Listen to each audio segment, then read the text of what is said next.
di suatu malam di bulan Rejab. Betul suasana kan, buka puasa seronok, anak-anak dapat makan.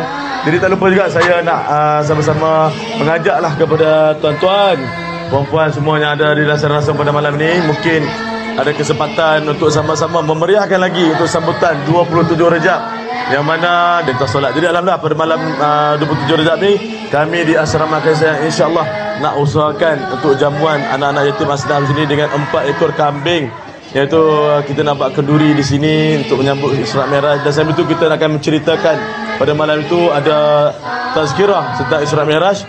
Dan selepas habis tazkirah pada malam tersebut kita akan adakan jamuan makan. Jadi pada tuan-tuan perempuan yang nak ambil kesempatan pada 27 Rejab ni nak jamu anak-anak yatim sini, kalau dapat seekor kambing pun alhamdulillah tuan-tuan. Mungkin ada di kalangan kita tuan-tuan perempuan, ada yang anak-anak yang belum lagi dibuatkan akikah, ambillah kelapangan kesempatan ini untuk sambil kita buat akikah, sambil kita membesarkan malam 27 Rejab. Ataupun tuan-tuan dan puan boleh bantu kami di sini dengan membeli produk jualan yang kami usahakan di sini, dan hasilnya kita kumpulkan nak beli 4 ekor kambing yang mana kita nak buat pada malam tersebut, iaitu jamuan bersama dengan anak-anak yatim dan asnaf.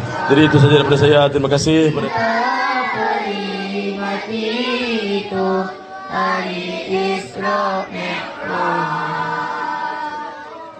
Alhamdulillah. Terima kasih kepada Sudi Nasir.